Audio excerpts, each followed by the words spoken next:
Welcome back, everybody, to another episode of Real Estate Served on the Rocks. My name is Charlie Sardelli, and as always, I'm here with Jameson Amaros, Oscar Barra. And on this podcast, guys, we drink bourbon, talk about real estate, and just do it all for you. I wonder how many people listen to that and go, that's really what these fuckers do? Right. Like, just drink bourbon. I do that in my fucking living room. Yeah. Make a podcast. That's right. Make a podcast. That's kind of how this became. We'd love to see it. Are you between 30 and 45? Make a podcast. Yeah, exactly. It's adulting, okay? Make a podcast, go golfing, and start smoking meat. Yep. All the cool kids are doing it. No, not the weed, the podcast part. Yeah. The weed part's been around for a while. That's just Colorado Well, people. and guys, don't forget, we post our episodes every Friday on every podcast platform, Apple Podcasts, Google, Android, Spotify, wherever you get your podcasts, you'll be able to find us. And you can find us on YouTube at Living in Colorado, The Mile High Perspective. We have a bunch of videos on there for you, from community spotlights, new build home tours, to the video version of this podcast. And the shorts, one last right? week has gotten some traction on that 8%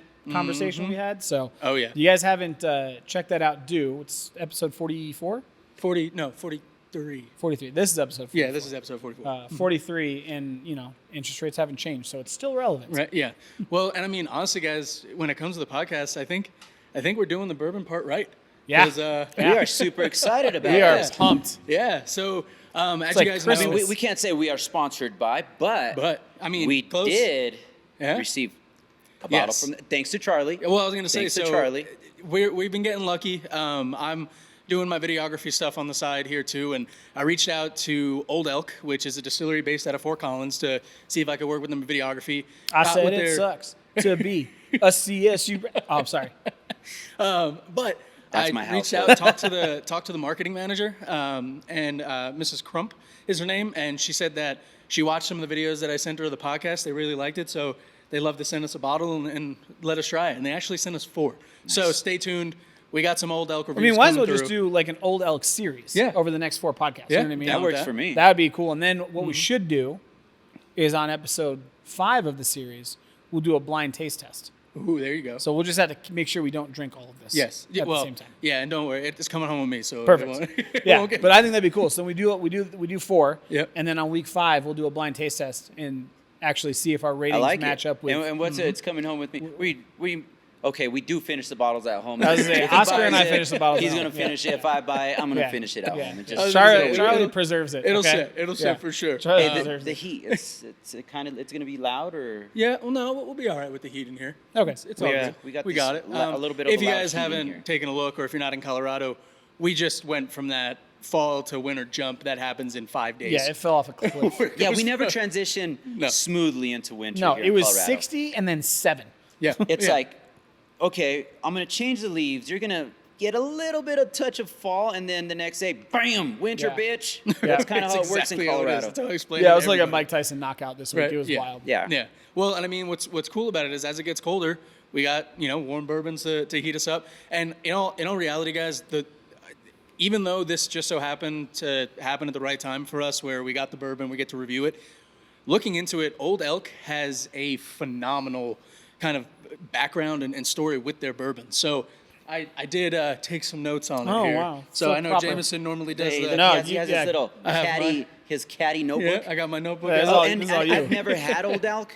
I've also And they're never had Old Elk. Colorado. Yeah. Yeah. I've never had Old Elk I've never. either. I didn't know that. Yeah. Well, and that's interesting for both of you guys because they are extremely accredited, going Yeah. all the way back to I think it was 2018. I saw on their website, but the most recent one, this one that we're drinking today, is actually the Old Elk Wheated. Okay. So this build of a bourbon is 95% wheat, 5% malt and barley, right? So the reason that they do that is specifically because where they source their wheat from, it's a Mississippi red wheat. And that wheat is actually used primarily in like cake flour, pastry flour. So it has a little bit sweeter of a note. Got it. And where Old Elk really gets their claim to fame, other than their master distiller has been doing this for 20 years. His Yeah. name is Greg Metz or Metzi. I apologize, Greg, if I messed up the last name, but he's been doing this for 20 years, and they trademarked a proofing method, and it's called slow cut proofing. So basically, a normal bourbon, what happens is it gets distilled, and then as they're trying to get the proof, they add water, right? And when you're doing that, you basically have a large vat, then you have all this heated water that gets poured into the bourbon. But as you can imagine, what ends up happening with that hot water, when you pour it in like that, is it dilutes and it destroys some of those more subtle, neat flavors in the bourbon. That makes sense. Yeah. Right? So what Old Elk does with their slow cut is, I thought this was pretty cool. So they actually put in the water incrementally over like weeks, where normal bourbons do it in days, 2 days normally. These guys do it over weeks. And the whole reason is because it keeps the liquid cooler, so it preserves a little bit more of that sweetness, a little bit more of the flavor profile to the bourbon. And it allows them to control the proof better than almost any other bourbon. And so this one, like I said earlier, the one that we're drinking right now, won double gold in 2023 in the Whiskeys of the World competition. Oh, wow. Yeah. And as Jameson's pouring this out, we did get the neck pour through, and even with the neck pour, I'm excited. The heat wasn't there. Right? I love their stopper too. Yeah. Oh yeah. The wood stopper. Oh, it's cool. If you guys look them up, they actually have on some of their bottles, more premium bottles, they actually have like a golden stag on as the cap. It looks awesome. I was hoping that they would send one of those with it, but hey, gotta be grateful. Kind of like Blanton's. What's the difference of a wheated bourbon? So this is, like I said earlier, this is a 95% wheat, only 5% barley. So there is no corn. Right. So there's no corn whatsoever. Mm-hmm. Yep. And the corn, you'll find those in higher rye mash bills. Yes. Which we know the difference. Like if you talk about a rye bourbon, for the most part, tends to be a little bit drier. I wouldn't say harsh, but the palate is definitely sharper than a wheated bourbon. So if you get a wheated bourbon, you should expect some more, front end sweetness. Yeah. Right. Yeah. And then absolutely. You're saying it takes it to another level because the type of wheat they use is specifically used for like pastries, cakes, Exactly. all that fun stuff. Yeah. Got it. Exactly. And Interesting. I mean, if you guys, we said Dude, we're the drinking color Old Elk. on this is just I know. Yeah, well, that's what I was going to looking at say. the color right now. On the video, you guys always get to see. We do a close-up shot of the bottle, so you get to see the color. But if you're listening, this is one of the darkest bourbons that we've had. And I mean, this one will be bourbon 44. And it's kind of a reddish. Yeah, almost a bit of red. What's the aging process for these? Yeah, so that's actually thanks for bringing it up. That's an amazing tidbit on Old Elk. They do not age for anything less than 6 years. So good I mean, stuff. we've had bourbons that are 3 years. 3 years 2 and years. tout to be, the best of the best. This one's at 6 years with the slow cut process. I mean, everything that they do is to preserve the flavor in this bourbon. And just based on the accolades that they have, I mean, think about it like this, guys. They have an entire page of their website that is dedicated specifically to the awards and the accolades that they've gotten for this. So, I Nice. mean, they're tried and true. They've been around, right? Well, I think I appreciate because whenever you talk about making something, right, craftsmanship of anything, more often than not, the more care that goes into crafting anything, it's going to be a longer process, right? So the fact that it's a 6 year versus a 3 year, the fact that they do the slow cut process versus a normal distilling process, like those are all things that add time and cost, I would assume. Yeah, well, right, yeah. To the making of this bourbon, yet they'll do it because they believe in the product and what it is once it comes out. Quality. So to me, like, that's I appreciate that. And guys, just we don't have to say it because we give a fair rating to pretty much everything. But just like the Whiskey Cartel, whenever we rate this, we're not going to take into account that they gave us this bottle, right? When I talked with Sarah, the marketing director, I let her know, like, yeah, please feel free, send us a bottle, but please be aware that we're going to review this to our palate and what we think. Because we've had a few that the 10 Horsemen. 12 Horsemen. 12 yeah, Horsemen. It was great story, American. I was like, I really hope this is good. I really wanted to really like that bourbon, and same with Long Branch. didn't work. Matthew McConaughey. Right? I love that dude. Wild turkey. We got to be fair. And I'm still waiting on something to beat for the price Dexter. Yeah. So, That Town Branch was good. Town Branch was good, but Town Branch was I'm good. interested. I Absolutely. didn't have the Dexter. I wasn't here. So Well, and that's where I'm gonna have to buy some. we're going to hold off like we do. We're going to hold off on the pricing of this bottle until the end because obviously that does play into the rating. $1, Bob. Overall. But I'm excited to see how this one opens up. And I mean, just the flavor alone, I mean, they're doing so many good things with this. I mean, the bottle, the branding, just having a literal trademarked way of of proofing it is incredible, right? And like you said, it costs extra, but you can see it. And I mean, just in general, we talked about this a little bit before the show started, but it's a heavy. You can see that it's a heavy bourbon. Like it sits on the glass. There's, I mean, little to no. It legs. doesn't run down right away. No. It sits in the glass, almost thick. Yeah. Yes. Absolutely. Well, and guys, while we're enjoying this bourbon today, we're going to talk about kind of an umbrella topic of affordable housing and some things that we've seen recently. And if you pay attention to the housing and urban development, if you pay attention to anything in that realm, you might have seen that President Biden and the administration just kind of allocated and basically said that they're going to focus on retail and commercial spaces and basically flipping them. So we want to talk about just affordable housing in general. We have a full episode on that. Please go check it out. But we're going to do an overarching kind of theme of affordable housing, then talk about one way that they're trying to kind of combat this, and that's with the commercial. But Office to multifamily conversion. yes, Which going forward, we're going to refer to as OTM, just to make it OTM. easy. Okay. But Sounds office to multifamily conversion is what we're talking about and what's going to be funded. And if it makes sense, and we're going to kind of go through why, and Charlie's got a great example of this. A lot of people hear affordable housing, but I would venture to say 80% of people don't quite understand what affordable housing actually is. So we're going to go into it. Yeah. And we've got plenty of experience, especially with the Oscar damn and where he came in. The freaking government doesn't Yeah, know what. back in affordable 08 and the HUD housing- housing and legit. whatnot. I mean, So just because of the guidelines, man. Yeah. It's so impossible for someone to even go in there. I mean, we've talked about it in the yeah. past. So we're going to go through that and make sure that you guys have a really good understanding, right, of what you can afford versus what affordable housing is, exactly. so that it's very, very clear. And Yeah. obviously, as we say always, guys, if you have questions, leave them in the comments, reach out to us. But I mean, I think it's time to get into this thing, guys. I think we get into the legs. Let's the do legless, this. I think it's- the legless whiskey. Well, cheers. Oh, and on this Cheers. episode, because last episode that Town Branch opened up so well, we actually have JC's cup here. We Yep. poured it before. We're gonna leave this open for the entire, and then we're gonna kind of sip it and see how it goes. But just in general on this, like we said earlier, the color on this is amazing. I mean, the clarity of it in general. There's some some stuff in there as far as filtration. I think that was your glass because this one's clear. Is it clear? Yeah, Okay, I was mine's- gonna say I cleaned mine's these beforehand. mine's but, pretty clear. I mean, It overall, wouldn't surprise me though because of how thick it is. Yes. Like it's probably a lot harder to distill that out. Yeah, which absolutely. I think could add some character. Well, The, and I the mean, nose is really sweet. I was gonna say the nose. Super sweet. And it's 100 proof. It's Right, 100 so proof. it's a 50%. 50%, which this burn. we've had 50% that burns, and this does not. No, that sweetness on the front end. I mean, if Definitely I get- take a big, Yeah, like just bury myself in it, I can get a I don't know. little I bit. can stick my nose in. a little bit, yeah. Yeah. That's awesome. But yeah, I mean, honestly, you get in there.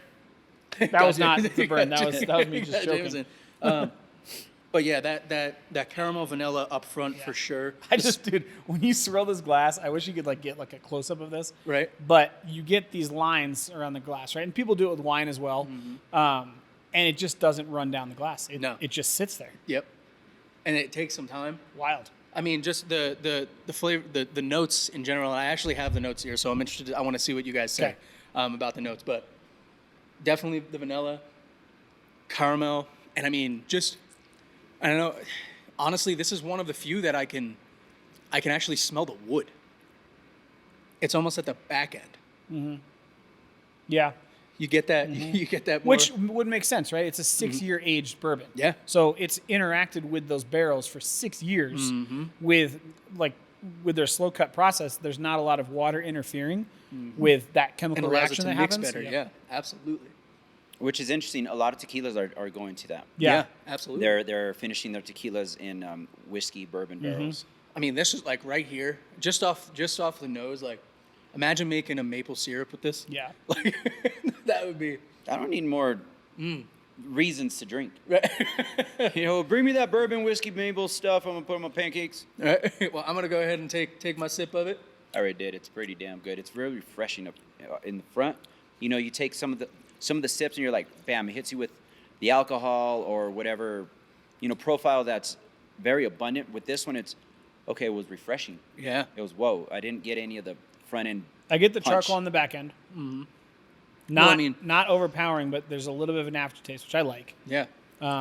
It's sweet forward for sure. But and also, but there's enough. I mean, the alcohol kind of cuts the sweetness, so it's not overpowering. yeah, and I mean, it just from the first sip alone, you definitely get the, like, it's funny, you know, on a lot of the ones that we talk about and we review, we don't really talk about like mouthfeel. Mouthfeel is something that's interesting to me when it comes to bourbon and notes, but Yep. except for our one episode where it was creamy.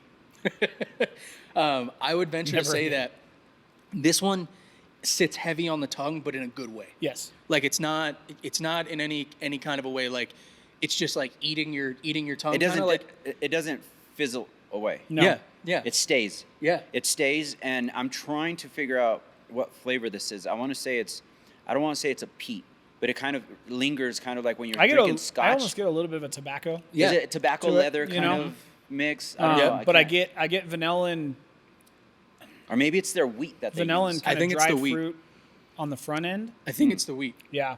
Because I mean, even for being a wheated bourbon, I'm still getting that that kind of tightness on my tongue that Yes, we talked about last yes. week, but it's at the back end. Correct. And you definitely like, if you breathe through after you take a sip and it's been sitting, the sweet is forward, but then it comes in the back end with that wood flavor. Yep. Like you actually like, I don't know how to explain it, and I think Oscar, that's what you're trying to talk, like what you're trying to put your hand on is like that. It's a dryness, almost as if it's the wood, it's the grain of the wood. And it's not like a bitter dry. It's like kind of like a dry wine. Yeah, Right. Yeah. But it still lingers. I want Yeah, to it say doesn't it's more. it doesn't tighten your taste buds up at all. It just sits. It's kind It of like sits. a walnut. Yeah. Yeah. A woody walnut, fruity kind of bourbon. I don't Yeah. know. It's kind of different. It's like in a good way. Yeah, I keep Well, getting that no. just tobacco back end a little Kinda bit. like- Yeah. I don't know. It's Pecan shells. You know. I love it, Oscar. All right, you ready? So in the taste. Hold on. Before you Yeah, go all in right, there, go, kind of go. like the pecan shells, like when you would buy pecan to smoke something. Yep. But kind of fresher. Yeah. Like pecan All right. shells. It's weird. Guys, Oscar just solidified it. I know he's usually the grass clippings guy and all that, but dude, you did good on that one. So the aroma is soft honey, fruity, cherry, vanilla, oak. Yep. That's what the nose is supposed to be. Now the that. flavor notes, warm, peach, dried fig. Ooh, So okay. I Yep. think that's where you're getting that Yeah. the walnut, vanilla, oak, and then I haven't seen this, but it makes sense. Yeasty cedar. Okay, that makes That's- sense. I- Yeah, the that makes cedar- sense. Right? Yeah. Yeah. Definitely. It's like makes sense. yeah, that makes sense. A cedar. Yeah. Okay. Absolutely.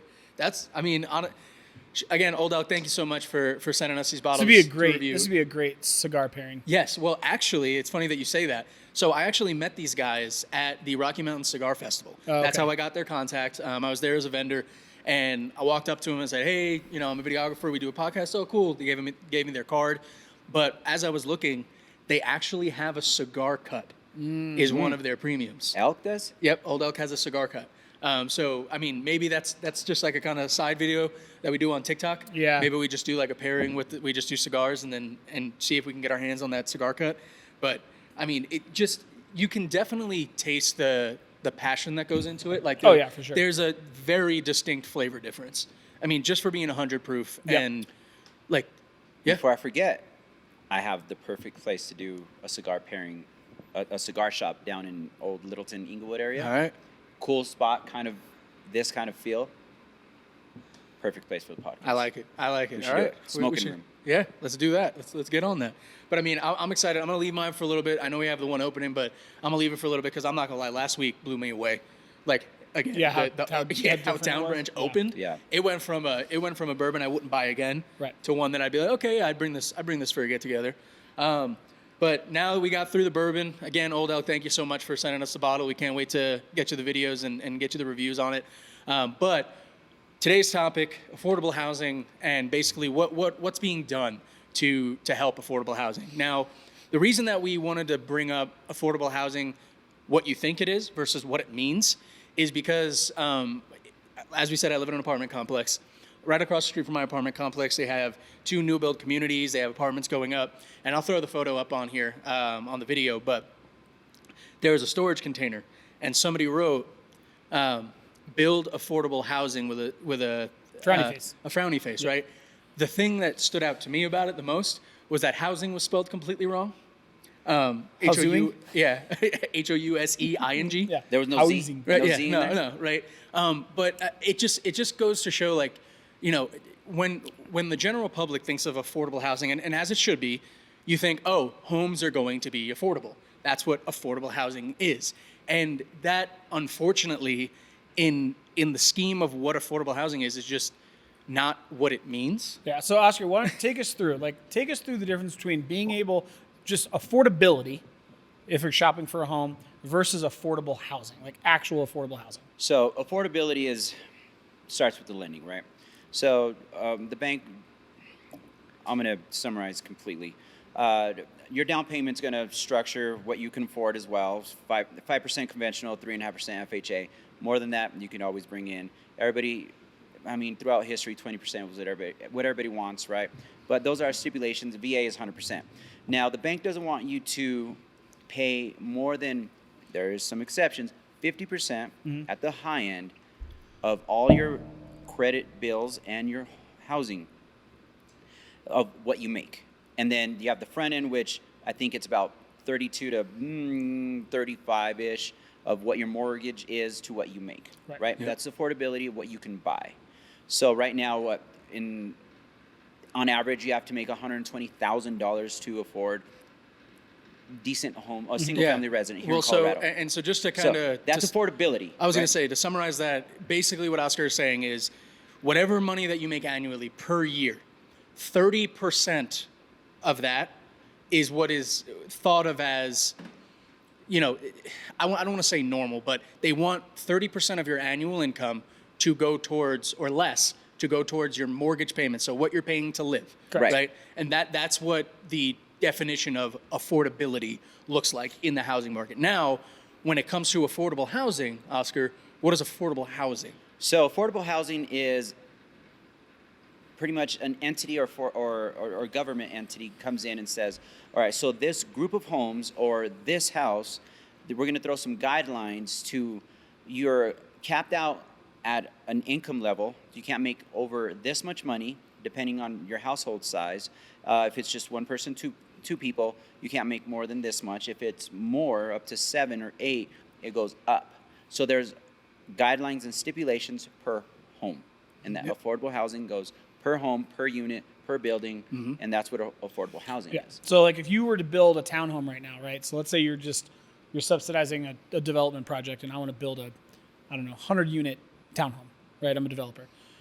Affordable housing means, the guidelines mean that 30% of those units have to be classified as affordable housing, which means they have to be sold at a capped price to a very specific segment of the population that has to make underneath a very specific amount. And then they have to apply and validate and verify that that's what they make. Affordability means, well, if these townhomes are $300,000, but interest rates go up, you just physically can't afford it because you don't get qualified, like Oscar said, via the lender. And then you have to take courses, Correct. right? CHAFA courses, first-time homebuyer courses for affordable housing, which there's a third part of this. I mean, a lot of people think affordable housing is going to be like Section 8 or HUD housing. And there's also transitional housing, none of that. Right. Affordable housing has to do with a certain individual that can fit a certain criteria for the home. And I think that's I think that's a great point. That's Oscar. the biggest Yeah. flaw for me with the affordable housing. Well, and that's where I think that's where the disconnect is, right? So people go, well, I want people to make more affordable housing, but that person who's making, as a couple, let's say, $170,000 a year, and they're frustrated because there's not something they can afford within their price range or what they want or what neighborhood they're in, they're going, we'll build more affordable housing. But if that is... They won't be able to buy. Exactly. If they do build more affordable housing, those individuals can't qualify for that house anyway, so it doesn't help the problem. Yes. When you complain about affordability, you got to understand, we talked about this last week, affordability is driven by 3 things: interest rates, housing prices, and wages. That's it. So unless one of those 3 things change, the affordability question is always going to be there, and it's probably going to be there, like we talked about, for the next 2 to 3 years. But be careful when you say, well, they should build more affordable housing, because most of the people I know, I could build all the affordable housing per the government guidelines that you want. You're not going to provide it, and if they do end up increasing that that wage gap or whatever it is, the qualification guidelines, I don't know if that actually helps. And I'm going to play a little bit of devil's advocate. Be careful what you want. Right. Yeah. Because then that's going to take free commerce out. And then the government's going to start subsidizing. The government's then you don't have control of your own home. Yep. Well, and that's an important thing to So know. when you say control your own home, though, here's something interesting, right? Most affordable housing, this fly is going crazy in here. Most affordable housing. We're in winter. Jesus. Right. So one of the reasons people buy homes is because they want the appreciation, right? I want to buy a house. American dream. And I want it to appreciate 4 to 7% every single year. And after 5 years, I have enough equity. I can sell that house. I can take my equity out, and then I can go and purchase my dream home, or I upgrade home, or I have a kid and I can upgrade, whatever, right? Most affordable housing, if you purchase it, caps how much you can make once you're in that house. And it is significant because they want to keep it affordable. So the problem is people go, well, hey, let's just build more affordable housing, have it subsidized by the government, but maybe raise the income limits so that more people can get into it, which is great, right? That's a good idea. But then understand that those people that are making that money, let's say they have a kid, they go to sell that affordable housing, it's capped for 25 or 30 years and how much you can make it, or you can make off of that. And if it's not enough to where you can sell it, take those proceeds and go buy the other house, what's the point? If you bought an affordable housing home 3 years ago, say you bought it, round numbers, $200,000. 3 years goes by. I bought a home in the area. Now my home is 3 years later is worth $400,000 more than what I bought it. I'm gonna make $400,000 in equity when I sell my home. I'm gonna place that into another home. Boom, forever home, whatever. In your case, 3% a year, maybe. 25% of what the market's doing. Yep. So let's use round numbers. If I made 4, that means your house is only worth $100,000 more. Right. That's affordable housing. Yep. The guidelines are there, and it's a bigger picture of where we need to be as an industry for the consumer. If we have the government, subsidize or get involved, there's going to be a lot of guidelines that are probably not beneficial to the consumer. Yes, you're going to have a roof over your head. If that's all you're looking for, great. But they're going to take a lot of your money, your rights, or whatever you want to look at, and they're going to put heavy stipulations on them. Yep. So how much money you can make to who can live in the home. Yep, exactly. Yep. So now you can't have renters. So let's take it this way, right? So the reason we brought this up, and Charlie, I want you to dig into this, Yeah. is the article and the act that the Biden administration passed was centered specifically around converting commercial real estate, unused vacant buildings, which if you guys have paid attention to the news or even driven downtown or you work in the workforce, you guys know that vacancy rates right now in commercial real estate and commercial buildings are at record highs, and there's foreclosure and all that kind of stuff. Which you would think they would have looked into a long time ago, because remember... Greedy. Yeah, well, do you remember that big building by Invesco Field? Yep. That's micro apartments. Yes. Yep. Yep. How good did that do? I don't know. I don't know the Right. numbers, but hey, But kind of worked. when it comes to again, transitional homes, that's Right. what they're doing now. when it comes to subsidizing those types of programs, the Biden administration is trying to bring in something that may help Yes. essentially alleviate our supply issue by saying, okay, if we've got a 350 office building, how can we convert it to multifamily use, right? Yep. So OTM. Put me in, coach. So- I've done a lot of... I think I'm going to go into politics. I Yeah. think I can fix this. I really do, because I did a lot of work with Habitat for Humanity back in the day. A lot Yep. of my charity work went with Habitat for Humanity. That model still kind of works, and I think I could put something together that would help bring in more affordable houses, not affordable housing, but affordable houses. I think I could do it. Yeah, and I think Okay. the problem is it works on like a very, very localized level. Yes. But if you look nationwide, if we're down 3.5 million units, right, and even with new construction, they would have to build at 4 times the rate they are building now just to catch up within the next 2 years. The only way to do it is big money.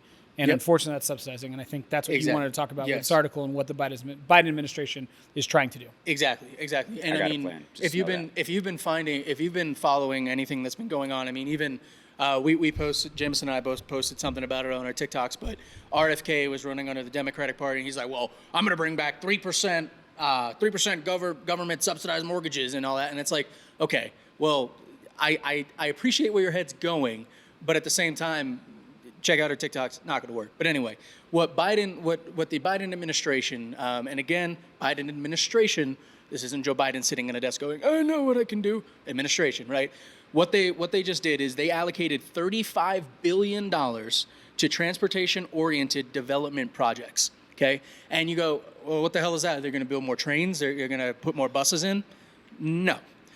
What you got to think about is a lot of these cities, you think about San Francisco, you think about Denver, New York, Phoenix, Arizona, like all of these cities that are struggling with commercial buildings, a lot of the housing in these cities are based around transit and being able to get around out of the city to the rural suburbs, stuff like that. So they're allocating $35 billion in order to incentivize these cities and towns to now utilize to do these conversions, okay?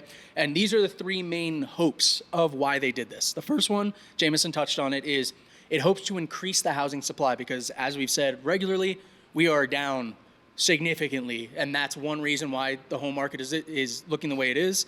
There's just not enough for people to buy. Second, they want to encourage state and local governments to improve their zoning. So what a lot of people don't recognize is a lot of states and cities alone, and Boulder here in Colorado is a perfect example, right? Everybody knows Boulder, Colorado, but Boulder, Colorado knows that it's Boulder, Colorado. Now, Boulder, Colorado is just, prime time. Yeah, but they, right? Haha. Good, I like it. By the way, side note, I got his glasses from Blenders on pre-order. Nice. I'm so fucking Hell excited. yeah.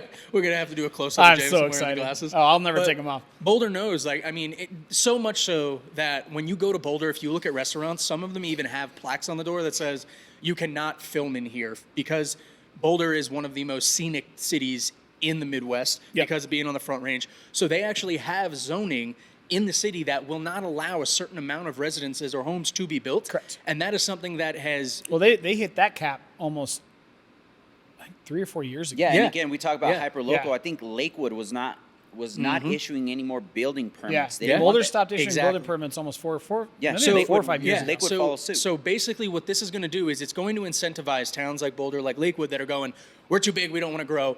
Check out the Castle Rock Community Spotlight. It's coming out on the episode. But Jameson also talked about how they wanted to limit at 170,000 residents in Castle Rock. But that's exactly what we're talking about is these state municipalities or these town municipalities have to open up the availability to build in order to add.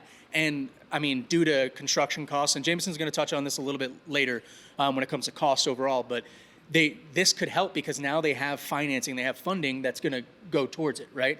And again, I'm a little jaded. I've been in the business so long. I know a little bit more, and it kind of scratches surfaces of stuff that I've already been through. That's why I say I think I have a better plan. But so when you talk about transit, right? Yep. A big hey, remember for me is barrier-free homes. I was in the barrier-free home around for a while. What that means is there is a waiting list of people that have disabilities that need to be around transit, like a certain amount of distance from transit that are in a wheelchair or have some kind of disability. That's why they're called barrier-free homes. So I was part of a group that was looking for ranch-style homes that have accessibility for people with disabilities that are close to transit.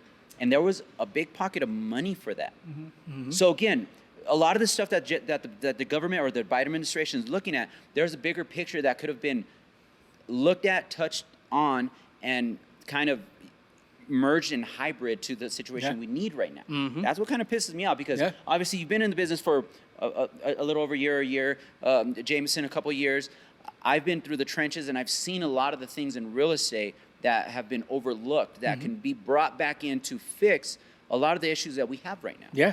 Well, and to your point, Oscar, that's exactly. So how they're going to do this is they opened something or made something called a community development block grant. Okay. So basically that is for HUD, the Housing and Urban Development. And what it is meant to do, it is meant to give a fund in order for the acquisition, rehabilitation, conversion of commercial projects to residential. So basically how that's going to work is, and this is very important, there's $85 million that developers and these companies can apply to take part of this grant and then use that to develop commercial properties. And the reason that I bring this up is because Denver, and as I was doing this research, Denver is actually in the top 3 cities for low inventory but available commercial space right Yeah, now. we're short 175,000 units in Denver County alone. And so zoning itself would open itself to this, right? Yep. Yes. Mr. Kroenke is doing away with Elitch Gardens. All going to be redeveloped. Yep. residential. Yeah. Yep. Well, and I So think that's that gonna be It's wild. incentivize because a lot of these people with a lot of deep pockets have a lot of commercial industrial buildings that they can't do any Correct. residential. Right. And what are they going to do? They're going to take the depreciation on it. Yeah. They don't want to build. It's going to cost them more money to build these offices out and then maybe make a profit than, you know what, I'm just going to take the hit on the taxes and do the depreciation. I'm going to save money. Yep. So they're looking at the saving money instead of trying to spend money to make some money. Well, and I think So the zoning is key there. And I think the funny thing is, you know, referring back to the spray painting that I talked about, build more affordable housing, is a note of it is like the disconnect from the public to these higher sectors that are making these decisions. Like, I understand, like, the fall of Rome happened after dissemination of information, after everybody got access to info. And I feel like we're seeing the same thing happen with social media. Everybody's getting this information, and they're forgetting, like, you're allowed to have an opinion, but there are people who have been doing this for a lifetime that are making these decisions. This is not just Joe Blow. And again, I know you're going to say, Charlie, you just support the government blindly. It's, no, but I've been to college. I understand what training and what knowledge does for you. And at the end of the day, they live in the United States too. So it's like, I don't expect them to just be like, yeah, screw everybody. And the reason I bring that up is because a lot of the time we see implementation of these things. The government, state, local, whatever, federal, are going, here's something that we're going to do, how deal with it, fix it, right? The one thing that I really did like when I was looking up this plan that the administration has is they're going to release a commercial and residential resources guidebook for these companies, for these people that go through 20 different federal programs and go across 6 different agencies. So they are going to create a step-by-step guide on how to apply, how to go about the zoning, how to go about just this whole process to make it easier, right? And we talked about how commercial buildings are now blown out and just vacant. They're losing money on them, right? So just as an example, okay? So back in August, there was a study that was conducted or finished in Denver, and basically what they did is they took vacant commercial properties and they took a look at the ones that they started out with like 26 to 35 different properties, and they looked at the ones that would be the best for residential conversions. Okay, so they focused on 16 different buildings in Denver when it boiled down. And what that came down to is it would add over 5,000 units alone in downtown Denver, Absolutely. converting these 16 buildings. I see that in clear daylight. And you, out of all of us, should know that all buildings coming from New York Yep. can be residential. Exactly. Half the shit in New York, you're like, that's residential? Yep.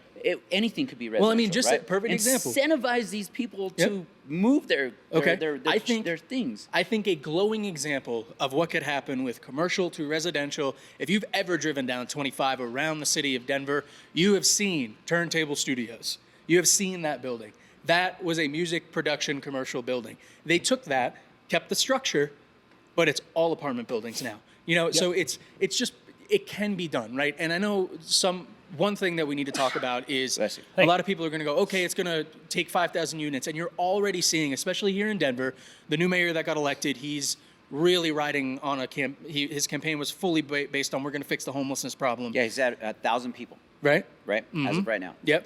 That's his focus. Yep. And basically, this is exactly what he's planning on doing, is he's converting an old commercial building La Quinta Inn or something. Yep. Some motels too. Yep. Transitional housing. into transitional housing. And so, I mean, that makes me happy to know that Denver is kind of right on track at the perfect time with all these grants and things coming out. But what I find that people are gonna question or think about is, okay, well, what about, like rent's already terrible, so you're gonna tell me there's gonna be more places to rent? So yeah, absolutely. We want that. We want more places to rent because generates more competition. And I'll tell you Well, it what, puts guys. downward pressure on Exactly. rental prices. Yeah. Well, and the housing. yeah, market. well, and exactly, and that's the thing that we see is normally when the housing market's bad, you're going to pay more for rent, but that is solely reliant on inventory. If they have way more inventory than people, then they're going to need to get people in, so they're going to need to be more competitive with their prices. Look at it as a cool down. Yep. It's going to cool down the market across the board. Not freeze it and then it's going to turn into something else, but it's going to maybe cool down the market, less competitive. Maybe rates will get better. More people have somewhere to live, which at the end of the day, that's my primary focus. Right. Like it hurts. So- it hurts my heart to see people. Well, and homeless. here's the problem. That's a basic human need. Yeah. Is having a roof over your head. Here's the problem. The problem is, I equate it to. You guys ever watch the documentary on the Barrel Man? On what? The Barrel Man. No. That Oh, yeah. rides not the Bronco Barrel Man. Okay, The the dude wrong that one gets then. in a barrel and goes over the Niagara Falls. Okay, yeah, Right? Didn't the first guy to do it slip on a banana and die? Probably. No, I'm I'm sorry, pretty but sorry about my I useless facts, but I did, but I fell asleep on both. Well, the Barrel Man. either way, Bronco the guy, premise and- is dude gets in a barrel, floats down the river, goes over Niagara Falls, survives, but scary drop, right? We are in a spot right now where as a housing market, we're in the barrel. And the Niagara Falls is the explosion of the housing market. Yeah. It's the explosion of the housing market and the affordability that we're talking about. We're coasting because home prices have essentially started to drop or stagnate or at least only increase 1% to 2%, but rates are still high. And what's going to happen, the rule of thumb is that for every 1% that rates increase or decrease, you either price in or price out about 5 million potential home buyers. That's huge. Okay. And what the scary part is we're coming up to an election. We've got maybe 2 to 3 years to figure out this inventory problem. But if rates go from 8%, which is where they're at now, to 5%, on simple math, we are talking about unlocking 15 million home buyers like that. And what we don't have is we don't have a cushion on inventory. So the scary part is people are crying, oh, the rates are too high, I can't afford anything, blah, blah, blah, blah, blah. But if we don't solve both sides of the equation, I'm sorry, put it plainly, you guys are all fucked. Yep. And you're fucked because what's going to happen is you're going to have 15 million buyers flood the market. You're still going to have a shortage of 3.5 million homes, which means now we need about 18 million homes just to break even. You think what do you home think is going to prices are come bad now? through for home prices, right? We're going to see, just like we saw during the pandemic, 15, 20, 30% prices appreciation. So here's where I think one of the cruxes of the problem is that people don't talk about. We know that in order to change zoning laws, regulations, getting bills passed, it requires voting, right? Just requires voting. And right now we've got two of the largest demographic groups at complete odds with one another. You got the millennials that want to buy homes, and in order for them to buy homes, it needs to be affordable. In order for it to be affordable, we need more multifamily, more density. We just do. You've got baby boomers who have upgraded to their dream home on their quarter of an acre and will complain on Nextdoor that there's a development going in, and they want to vote against the zoning changes to allow more housing. So, like, if you think about it right now, we are at such a weird standstill where I've got 68 million baby boomers, I've got 73 million millennials. There's that many baby boomers still out? Yeah, we're still large. Millennials are still larger, but millennials will vote. Well, baby boomers, like, give it 10 minutes and that's going to go down by like 10 grand. Right, but millennials will vote to have those ordinances in place. Baby boomers will always vote by and large, against those because they're not planning on moving, so they don't give a fuck what happens to home price They've and home done their valuation. life. If anything, it benefits them that their home values are increased. They can take out HELOCs and do upgrades or whatever. But then millennials are sitting here going, wait a second. The only way to make it more affordable is more density and more houses. So we need to vote for these bills, such as one that's making its way through Colorado right now, that has an increase in inclusionary zoning ordinances that allows denser building and more multifamily. It's basically from 9 units and above, right, for multifamily.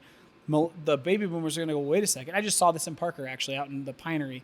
And they were like, I can't believe it. I used to drive down the Pioneer Boulevard, and all I saw were these deer and elk and trees and blah blah blah. And now there's these Richmonds putting these dense. They are because ready, like, blows my mind. dude, we still have population growth. Like you people are still having babies, kids, grandkids, etc. You people. They need a place to live. But that's why I'm nervous because I see us approaching a time and place as the economy starts to settle down. We find this magical neutral rate number that's not going to stimulate the economy, but it's also not going to put people out of business and out of jobs. And we're fast approaching where that is, right? Within the next 2 years is the best guess. Once that happens and rates start to drop and we don't figure out the inventory problem, you're just going to price out 73 million home buyers. I don't know, dude. I don't know how it's going to work. There's a lot of factors to what you said. One was, the rates and what they're doing. They're trying to tank something to fix something, right? They can't, and it's not working. Well, right now, people are still spending. You said the GDP was up. Yep. People are still spending. The rates suck, and it's not working. Whatever they're doing to try to price and cool down the market is not working. More people spent money in Q3 on going out to restaurants than the last 3 years. Okay. So very, very quick side note, and I'll let you continue because I think this is kind of important. And I heard this the other day on a podcast. I thought it was fucking brilliant. What the Fed is trying to do is they are trying to figure out what the neutral rate is. And the beauty about figuring out what a neutral rate is it's not a definable number. Like, you'll never see it, right? But agree. What I heard, and this is probably the best comparison I've heard, is this economist equated it to trying to measure a metabolism. And as you're younger, you can eat more, you can exercise less, and you won't necessarily gain weight. And as you start to get older and your body starts to slow down a little bit, all of a sudden you start to realize I either have to exercise more or I have to eat less in order to maintain. But if you go to a doctor and you say, hey, what's my metabolism? They're going to go, you either have a high metabolism or a low metabolism. Do these certain things and we'll try and get into balance. But there's not a magic number, right? It's not like a cholesterol level. It's not like a blood pressure level. Case. It's case by case. And what the Fed is trying to do is they're trying to figure out what the metabolism of the economy is. And that's what the neutral overnight fund rate is. And what we're starting to see is it may be higher than what we thought it was pre-pandemic. But in order for them to figure that out, they have to raise the rate. They have to see, to Oscar's point, what breaks. They have to stress it. And that's where that magic number is going to sit. If we approach that magic number before we solve the inventory problem, it's going to be ugly. So a couple things I want to touch on. Pandemic, dark horse. That is the one thing we never calculated into any of the things that we're doing now. Because what did that do? It affected work, the job sector, right? And we affected everything. We got a little bit overzealous with interest rates. Oh, we're not going to spend. A little let's overzealous? Drop them to 2. A little overzealous? Really? I took full advantage of that shit. Okay, so we're going to buy 15 trillion mortgage-backed securities. What else happened? Why are there so many commercial buildings vacated? Yeah, because of the people went back pandemic. Nobody wanted to come back to work. Yep. So many people figured, hey, overhead, don't need to worry about it. People can do this from their homes now, the internet. So that factors in. Yep. There's a whole lot. Now, to your point, hyperlocal real estate. So Colorado has always been, this has been my home. I was born and raised here. We've been a very big little city. We were meat and potatoes. We had the Broncos. We had the Nuggets. The Rockies came in the 90s. Avalanche came around. Baseball team? Shut up, man. I love baseball, but the Rockies, man, I need to have a conversation with management there. Yeah, we got a baseball But team? I didn't know that. and then Avalanche, right? So we've been a very little big city, right? Oh, yeah. I think those are the growing pains that we're having now. We're not New York. New York will build. You give them 10 square fucking inches, they're going to build up and stack people in. Colorado, we've been very, country. John Denver, Rocky Mountain High. We're a big city that we really didn't have big city problems for the longest time. Yep. We started bringing in the ballet, more big shows, Broadway. Our sports franchises grew. We won some championships. Now we're starting to feel the growing pains of a big city, as we should. Colorado's not a New York. It's not an LA, but we're starting to see those kind of problems. Oscar, I love it. Exact to your point, let me go ahead and back it up with some numbers, right? So we talk about housing, we talk about inventory, we talk about renting. So as of right now, resources state the latest projections for Denver is that rental properties and rental, apartments, condos, whatever it is, are going to double in Denver in the next 2 years. So that means if we're sitting at 20, let's do 5,000 units available.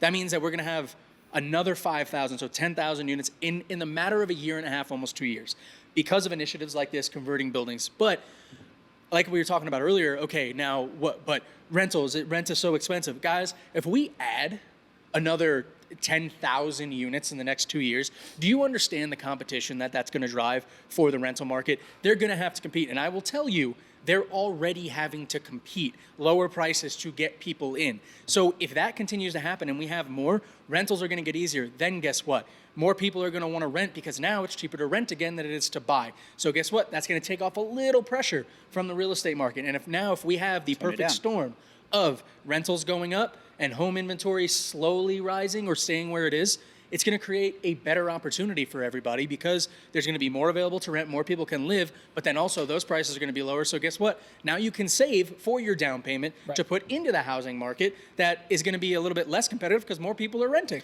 Hyper-local stuff too. Mm-hmm. So we're freaking out, right? Okay, so 20 years ago, 8%, 9% rates. Here in Colorado, houses were 100,000, 200,000, and we're like, well, we've never seen anything like that. No, we've never seen that in our market because guess what? The prices that we're seeing here in Colorado at 8% existed in California 20 years ago when rates were 8 and 9%. So they figured it out. We just need to figure it out. Well, not only that, but if you go from an affordability standpoint, 2-1 buy downs were very, very, very, very common in California at that time. The most recent decade, from a housing market standpoint, that reflects affordability in conjunction with home prices is the 1970s and 80s. Yep. Right? And we got through that because we had an explosion in inventory. And I think to your point, actually both of you guys, because you said hyper-local and you're talking about, we're talking about how Colorado's a little big city type of thing. So the population of Colorado is what? You guys 5 know? million? Less. It's like 4.2 million. I was going to say 4.2 for the Exodus. I round up. Well, for the state. Yeah. Okay?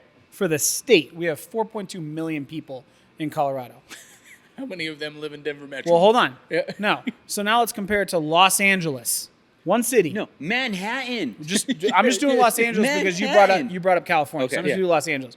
Los Angeles has 3.9 million people in that city. We have 4 million in Colorado. Houston. So yeah. Oh, the Houston. Well, look at Phoenix. The Phoenix metro area is I think 5.5 million, and that's insane. That's over the entire. So the point is, we have to come to some sort of understanding. And what people don't get is we have a lockout issue right now. Rates are too high for people to sell, is what it is. It's going to affect inventory. We have builders that are trying to catch up, but you've got issues with zoning that we need to change to make sure that we can add affordable housing, right? Affordable housing. And then you've got baby boomers versus the millennials argument. They're like, I want more housing, I want less housing, I want to keep Colorado how it is. Something's got to give somewhere. Otherwise, we're going to just be treading water, and it's going to get worse and worse and worse. So the apartment thing is great. If we had another 5,000 to 7,000 units for apartments, that is going to put downward pressure on rent. What it's not going to do is it's not going to put downward pressure on home prices for condos, townhomes, et cetera. That's where the Biden administration and their bill can potentially help by converting. The problem is, and people are wondering, like, why haven't we done this before? We've known that commercial real estate is just trash right now. So it seems it would make a lot more sense if somebody owns a commercial building, why not just convert it to multifamily so they can make money? Because converting it doesn't match the ROI, which is a return on investment, right? So it's going to cost you a lot to convert it. To convert a building, it's upwards of $500 a square foot. If they kept it at an office with the vacancy rates as they are right now, the return on investment between converting it into a multifamily unit versus keeping it as an office are identical. So there's no incentive to do it because it's expensive to do, and you're actually not even better off other than like time and energy.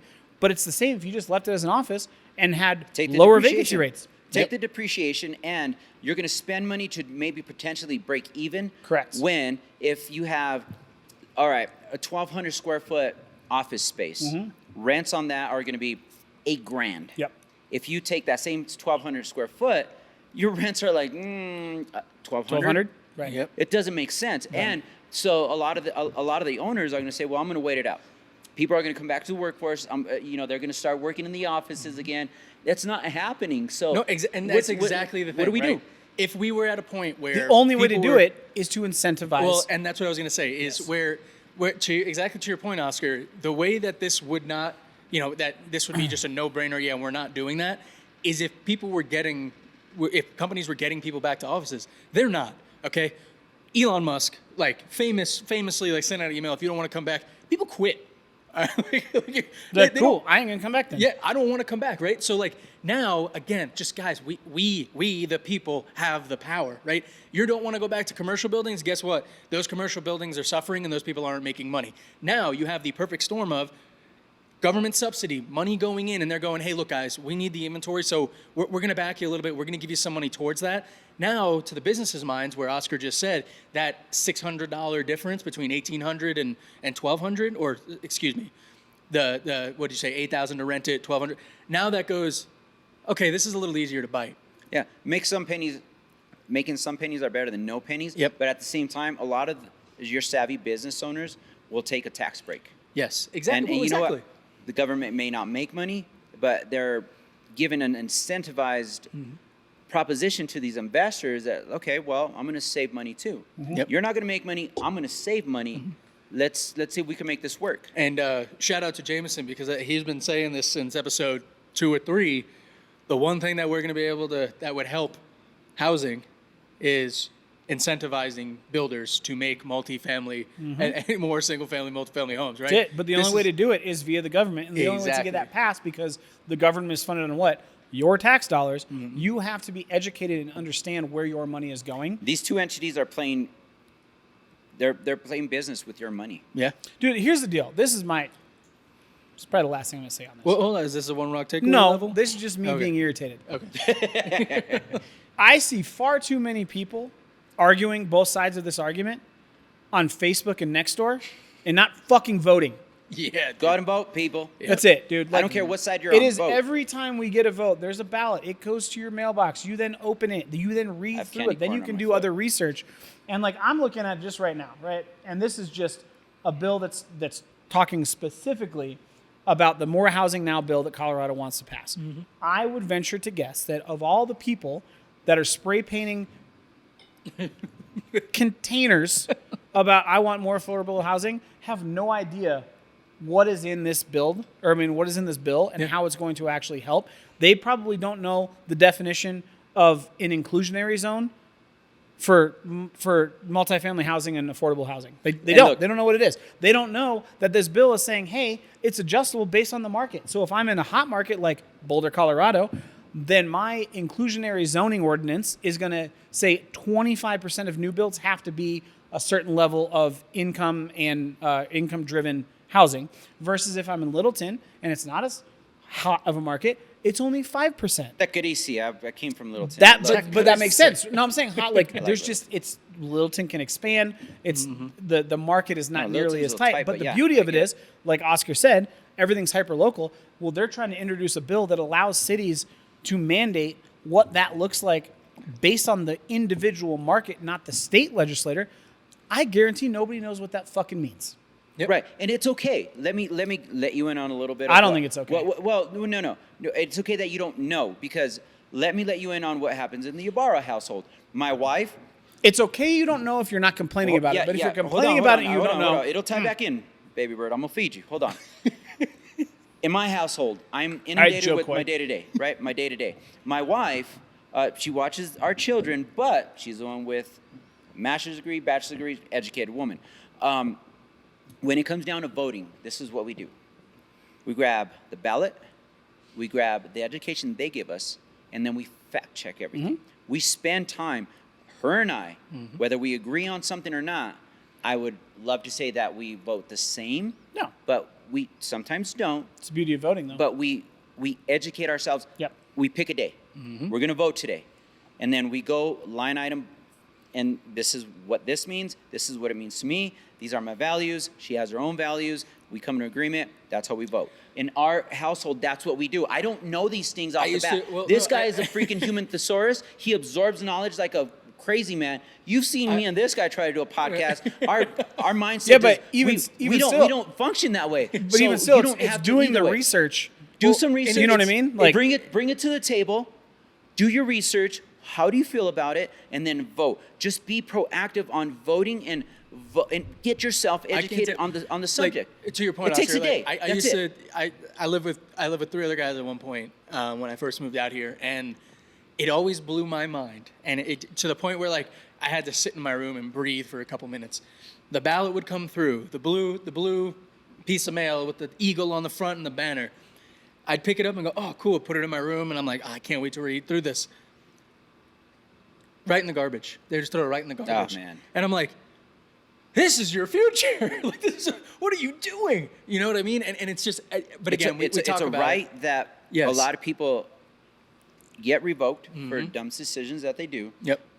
And it does factor in what this future holds for you. Yeah, it does. Absolutely. And if you guys want one number that kind of describes, in Colorado specifically, right? We're Colorado realtors, so this is kind of our wheelhouse.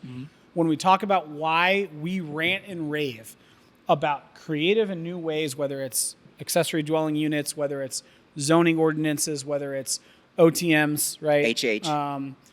Prop HH, like all these different things. The reason we go on about it is because all we hear is affordability is at this point, I think we're almost at a 30-year low. Yeah. Right? Since the 1990s, we have not seen affordability this bad. And I want people to understand that it's the world's simplest equation, right? You guys can overcomplicate it. You can say it's this administration. You can say it's this war in the Middle East or whatever. All it is we just have more demand than we have supply. That's it. So my mantra in life is like, just keep it simple, right? Like, if you just boil it down, we need more housing. Therefore, we need to vote and find different ways that make sense to bring more housing to people so that it becomes more affordable. Yep. That's it, okay? In Colorado alone, since 2007, if you annualize the new housing being built since 2007 till now, annually, 46% less building. Wow. Crazy. In that same time frame, that's a lot. Annually, every year, which that's what annually means, the population has grown at 3%. So I'm almost 50% less building per year, but in that same time frame, I'm increasing my population 3%. So if you guys want to do simple math, it's a 53% spread is what we're dealing with, and we have been dealing with since 2007. And in Denver alone, if you're looking at 4.3 million, and you do 3% on 4.3 million, 10% is what? 43,000. So let's go 25,000. We're just going to throw it out there at 3. It's probably even lower than that. That's how many people you're adding per year. Like it's actually, you're adding probably more than that. But so if you guys want real numbers, not percentage, because like, oh no, where are your numbers coming from? Do we need to talk about contraceptive? What's going on? Here's the real number, right? So before 2007, relocation, people. Relocation. Before 2007, we averaged 48,000 new homes being constructed in Colorado every single year. Since then, 26,000 every Which year. is wild, because when I first moved here 5 years ago, if you would have put your pulse on Coloradans and how they thought people were moving here, they would have thought that everybody's moving here and we're building too much and it's getting taken over. And it's like, no, like it based on the numbers, it's yes, more people are moving here. And like Oscar said, you're stressing a small city, big city feel kind of thing. But at the end of the day, that just goes to show right there. You think more people are moving in, things aren't getting built. There's nowhere for them to live. So we love to compare Colorado to California, right? Yeah. You're a native. Get the goddamn Californians out of here. They don't know how to drive. Them in Texas. That's been the talk. Joke, right? That's been the talk for like 20 years. Okay. So here's the deal. If we don't want to become California, this is what happens. So California right now, the average home is about $200,000 to $230,000 on average more than a home in Colorado. Which is not a lot. In order to balance that out so we don't go that way, we have to double annual housing production within the next 3 years. Double. Well, And a if great way the to do that. zoning ordinances that are currently in place do not physically allow us to build more housing, then guess what? Yes, you are now Califorado, Well, Colorado, whatever the fuck you want to call We it. don't have to build more. All we have to do is change zoning. Yeah. No, that's what I'm saying. But in order to build more, Let me in we have office. to change I'm ready. zoning. Let's That's go. it. Right, I went to high school with a couple of Fuck, young ladies dude. that are doing a pretty good job. We may not see eye to eye, but they're at least doing something.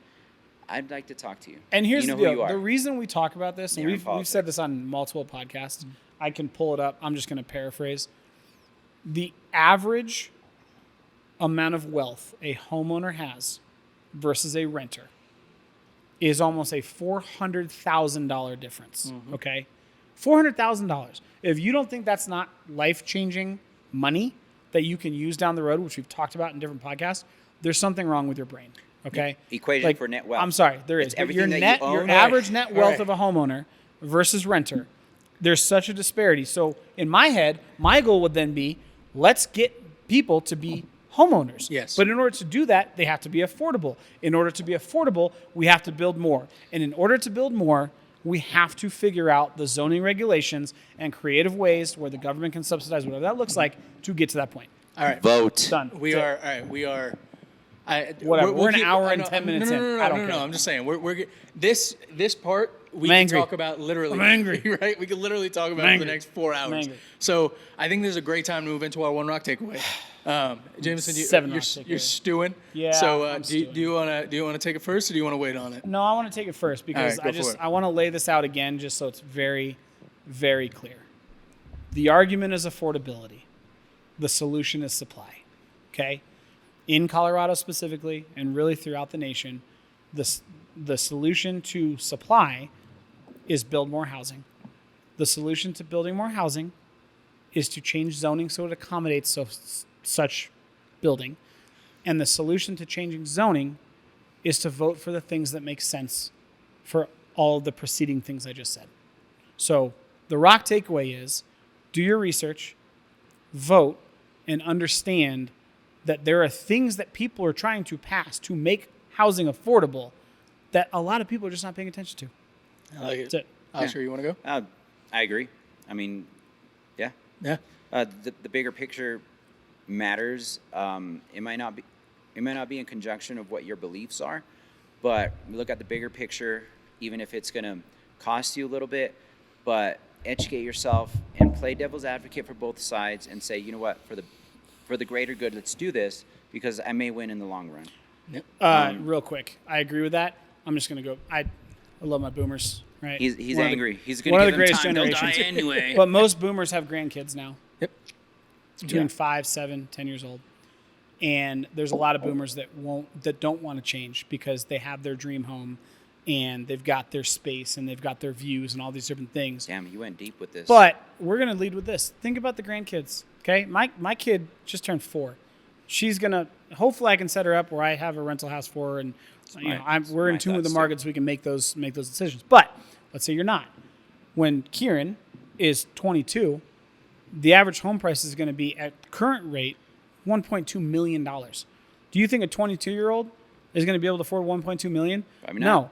And the people that have the biggest, I think, effect on whether that's going to come to fruition or not are the people that are refusing to vote for the zoning changes to allow more housing to be built, which Nailed is the it. baby boomers. Which And that's is, what it's that's the what I'm grand, saying. it's the bigger grandparents. picture, right? Sorry, You it know, is. Nolan right now, my 5-year-old Nolan, he understands. Yep. He understands money. He understands a lot of stuff to a point where it's kind of weird and funny at the same time. I'll post some TikToks. But yes, the bigger picture, right? Yep. It might not align with our beliefs now, but again, the grandchildren. We both have young children. Hopefully, one day you'll have some, and that might be what we're leaving behind. We talk about legacy, right? Yep. It's what we leave behind for the better good of maybe our children. Let's Yeah. not just talk about humanity. Let's start with something that's heartfelt. Start small. Well, Our and that's kids, where, for me, my one rock takeaway, and this And is going to vote. be me going, but I want to go back to the picture that we showed and I talked about, build more affordable housing, Housing. Housing. Housing. Right. It sounds like a call from Guys, Sparta. guys, Oh.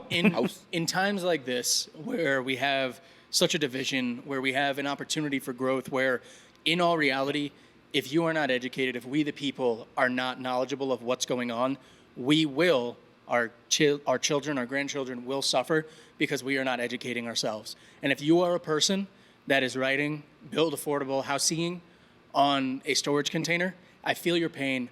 I understand your frustration. We're with you too. But at the end of the day, educate yourselves, go to a library, look up, guys, this bill Hell, that call Biden us. passed, right, and everything going on, I looked this up, and it took me 30 to 45 minutes of in-depth reading and just searching and looking up different things to fully understand the capabilities of what this is. So my one takeaway is education, education, education. Take the opportunity to teach yourself, because that is the only way, as a community, as a group of people, we are going to make it better for ourselves. The more knowledgeable you are, the more armed you are, the better you can vote, the better you understand, and the better it will get for all of us. You know what's super The views and ironic? representations of Charlie Sandelli and the Biden administration do not represent or real estate served on the rocks. Listen, man, we're just trying to help people, Yeah. okay? Like, Yeah. I'm You don't- sorry. and- Every and- once in a and while. This is not political. No. Yeah. I But don't. every once in a while. You don't have to like the Biden administration. It Put doesn't that matter aside. what Let's fucking- find out. Let's find out what they're trying to You guys do. have both run it, and I have as well, run into scenarios where sometimes people just have to get slapped in the face with truth. That's it, right? The most ironic thing to me about your picture with the storage container is that I can go out right now, okay? Go get a personal loan. I could buy, I don't know, 5 of those storage containers at about $8,000 a piece. So what is that? 8 times 5 is $36,000 bucks. Okay. I can go buy a Math piece is of off. land Okay. right now for, call it $100,000, maybe a quarter of an acre for $100,000. So now I'm in at 180. Okay. I can then hire a company that will fabricate out a storage those container. storage containers into a house. And let's say that's going to cost Yep. me $250,000. 2 bottles of bourbon. I am now. I got the tools in I my am basement. now. I've been building I am out. all now We'll do in. it. Listen, I am now in for under $400,000 on a quarter of an acre. Okay, with utilities, tap fees, everything, in a furnished building that's like almost 3,000 square feet for under $400,000. But instead, what you did was you took a can of spray paint and said, "Build affordable housing," without doing the fucking research to go, I wonder who owns this. Maybe I can fucking buy it from him. Maybe I can fabricate it. I don't know. It's just like, Yeah. Yes. what I'm saying? Like, but fuck. I think now is a perfect time. Don't to do the move in. 1980s RoboCop thing. Right. Detroit sucked then, and it kind of still sucks now. Educate it's- yourself and I think it's a good time to get away from Get in it. get away from the real estate Speaking of conversation. 'cause we're Eminem, getting- Eminem opened his mom's Mom's spaghetti. spaghetti? Yeah. You see that? Yeah. That's dope. But Speaking of now Detroit. let's go ahead and Eminem move and Kid in. Rock, baby, all day. Let's go ahead and move into the bourbon review for today's episode. I'm interested to try the open, the one that's been sitting all the That's whole the time. neck pour too. Yeah, it is the neck pour. That is the one that's sitting here on the table is the literal. I neck tell you pour. what, I know the people that have no video and the lip smacking. That's me. Yeah, It's a very lip smacking bourbon. yeah. I'm like, It's tasty. it's tasty and it's kind of like, it's kind of dry, but at the same time make my mouth water. It's cool. I will say the I've one never thing. had Old Elk, and I'm glad we had Right? it. today. Yeah, it's a good. It was again. Thank you guys for sending the bottle. This was a pleasant surprise. I will say that as a traditional bourbon, this does lean on the sweeter side. If you were to take this compared to a Dexter, See, I thought Dexter was sweet. Dexter, yes. Yeah. But what I mean is when you look at the mash bill, Right. as far as 95% Yeah, weed versus yeah. corn. So if you're somebody that's like a pure bourbon drinker, this is going to be naturally sweeter Correct. because of the wheat that's used and how Yes. they make it. Yeah. And when he says sweet, it's not like sugar sweet to your tongue. It's No. just sweeter notes and flavors Notes. within the bourbon. Yeah, Yes. you got to be it's very, very different than a high rye mash bill, like 180 different. Yes. But I think it Absolutely. lends itself to a unique taste. Yes. Um, I 100% can see why they trademark the slow cut or the slow proofing, because you definitely, especially as this opened up and it sat here a little bit longer, Again, something that, and we talk about my palate, sweet. Jameson, you're same as sweet. Oscar, Yep. you're a little bit more Savory. Yeah, more savory, more bitter. This one, it started sweet, and as it opened up, the sweetness definitely enhanced. I don't know if you guys got that, but the sweetness definitely sits in your mouth a little bit more as it opens.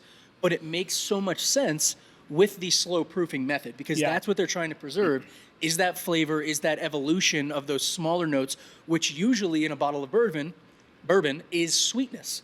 So right? what I found on this bourbon, it has the drinkability of, say, a Larceny, right? Mm-hmm. High weeded. With me, it was not quite my wheelhouse, but it engaged me with that kind of almost peat leathery. That okay, I like It's it. that aftertaste. Yeah, it's It's the literally aftertaste. it's the lingering and- flavor on the tongue and the that I can sit there and refreshness just that I got Yeah. at the Yep. beginning, Yep. right? Agreed. As it opened up, I held it in my hand. It warmed up. It was more of mute everything. I got the wheat, Yeah. wheat. And when I say wheat, obviously I have farmers in the family. If you ever went out to the wheat fields and you grab, Obviously. there's ranchers and farmers in my family, right? Shoot me. Hell yeah. If you ever got, you have the most diverse background I of do. anybody I've ever I met in do. my entire life. I got ranchers in Florida. That's how diverse it is. I got ranches in Florida. I got cartel members in Sinaloa. I mean, I No, really I span have this. nothing to do with the spectrum. Sinaloa cartel. Let's get that off the table. Zero Sinaloa cartel.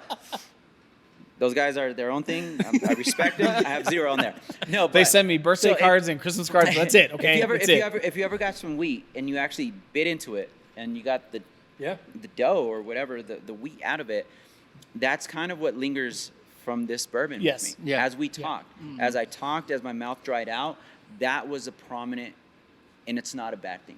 No, not it's at not all. it's not my typical go-to, but it's definitely something where I could sit here and drink the rest of that bottle if you want me to. It was good. None Yeah. of us would be driving home. And probably not. Nope.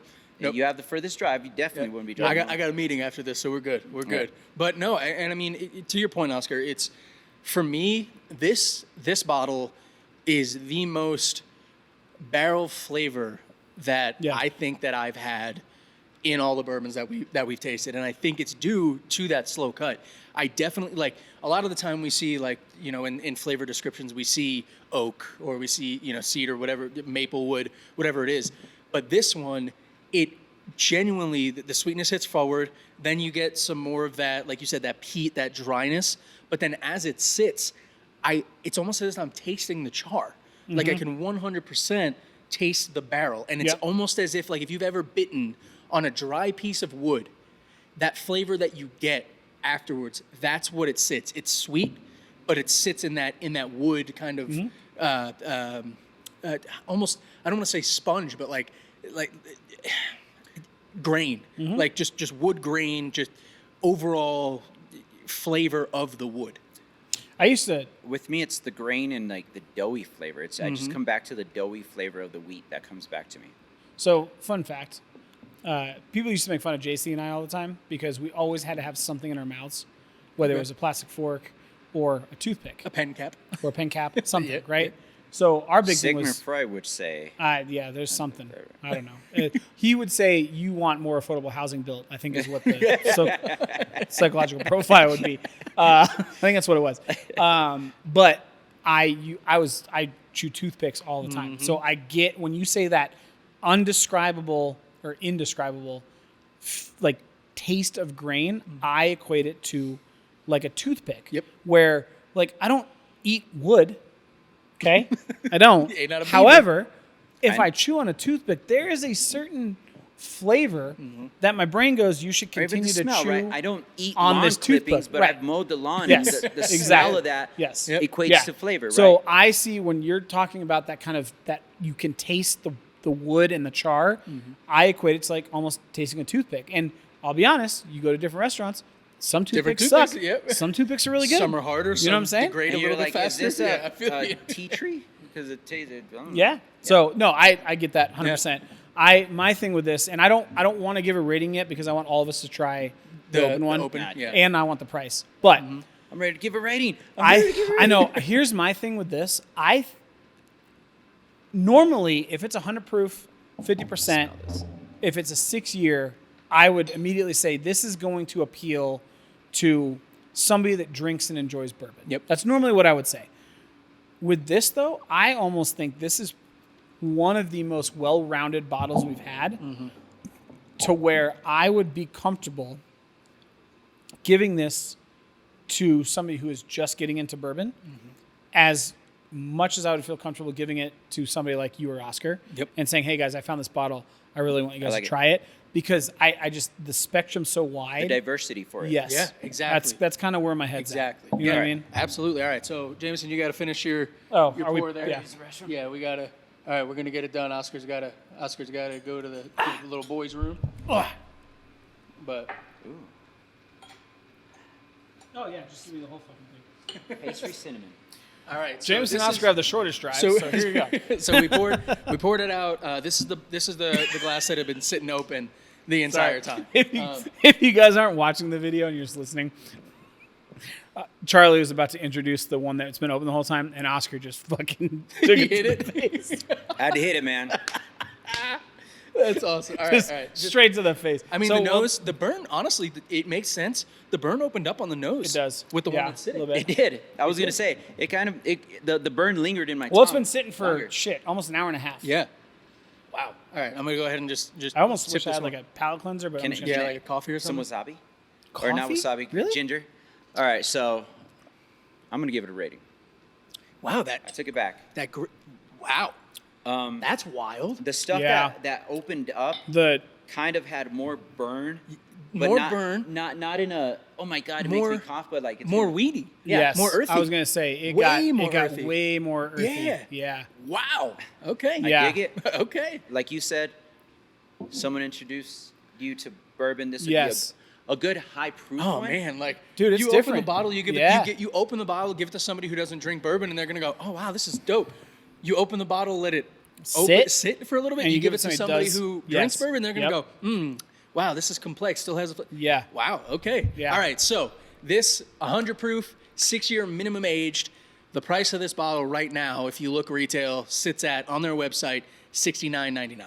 Okay. The I give Dexter that we compare it to, 58 it was 63 where I got it. or is what? 63. Okay. 63. So I mean, let's Oh, go. man, It's a hard one. All right, Right. Oscar, I know you're ready to go, so go for it. 3.5. 3.5. I like it. Really? I like it. Yep. Really? 3.5. What? I'm Just because No. I could open this up and weather, coffee Weather. after breakfast, depending Old-fashioned. on what I'm doing and the mood. This will change with a cigar. It will change, and I like the versatility of it and the drinkability of it. I If it like was like in my face. That kick part me in of the your face, rating was after breakfast. There's days where I need some bourbon after breakfast. Okay. hey maple. Like I said, You know what? Make Other some maple people have syrup. other vices. If I need some bourbon after breakfast, yeah, shoot me. It's You not know, always, if but it's yeah. snowy out, if it's Hey, 6 if I a.m. said before breakfast, I like to drink my bourbon just to get a little bit of appetite. Right. No, it's usually I'm responsible. After breakfast, I may have some bourbon. That's great. If I'm on vacation, I'm definitely gonna have some bourbon That's after right. breakfast. That's right. Oh my god, that was That's the right. greatest. 3.5. That's the 3.5. It's a All right. very versatile All right. bourbon. I think it opened up weird for me. But what gave it a 3.5 is the versatility that it wasn't as complex as I like my bourbon, but I sat here and drank it, and the fact that all I could think about was wheat and the doughiness of it, I like it. Yeah. Makes sense that the wheat that I they would use. definitely buy it because it wasn't a kick yourself in the face No. 100 proof bourbon. It was the drinkability was awesome. I'm gonna And go that, ahead. that I think that is what held the Elevates rating it. for me. Yeah. The drinkability, and it was 100 proof. I think at the price point, for what it does, and this is where for me, like I said, being a bartender, I talk about it all the time. These premium top shelf bourbons that we had one bourbon that put a oak stick in the bottle. We have another one that talks about the shticks that they do with certain distilling processes. I respect what they're doing with the cold proofing, just the way that it developed, the way that it opened. I think I'm going to sit at about a 2.8 on this rating. Okay. For sure. Because like Oscar said, You can give it. It opened up. I will say it. I did not. I expected to get sweeter as it opened, but this definitely opened to more of a complex bourbon. And I could appreciate that. Yeah. It held its own. Yes, exactly. It held its exactly. And to the price point, I think I'm sitting at a 2.8. So this is funny. I think at this point, right, 44 bourbons in, I like the makeup of this because I think our palates, like you're on one side of the spectrum, you're on the other side, like you're rye, like that's your jam, and you are more weeded. Yes. I tend to be in the middle between the two. So normally our ratings kind of reflect that. Yeah. This is the first time, Oscar, I am very far apart from you on the rating. And I'm trying to figure out why. I'm not really sure. I'm at a 2.5. Yeah. So I rate this the same that I rated Dexter. And you haven't tried Dexter. So I haven't. it's you don't have that context. But when I talk, because you said it was complex, but it wasn't complex enough for you, I got the opposite. I thought this was one of the most complex bourbons that I've had. And I think it's because my palate's in between you guys. So I appreciate the sweetness, but I also appreciate the dryness and the charcoal and the earthy tones a little bit more. And then I look at it and go, okay, would I put this in a drink? 100%. Like this. So my brother-in-law, shout out Derek, if you're watching this, he bartended a party in Castle Pines, and he made a homemade syrup for old fashions. I'm going to bring it next week because I make my own. I have a whole growler, right? So he doesn't use simple syrup. This is a syrup, and it is like an apple cider. Whoa. When you say syrup, not simple syrup. Not simple syrup. He makes his own syrup. His own syrup. Dang. Okay. And this All shit right. is. We had it on Sunday. Elevate the shit out of We it. had it on Sunday, and I was like, holy fuck, you need to bottle this and sell it because it is so good. But I had it with Uncle Nearest 1864, which we also rated Delicious. very high. Yep. Okay, the higher proof is 100 proof. Yep. I love me some. And Uncle we have Nearest. that in an old fashioned, and I think this is more complex than the Uncle Nearest. Right? I do. Yeah. Me personally, right?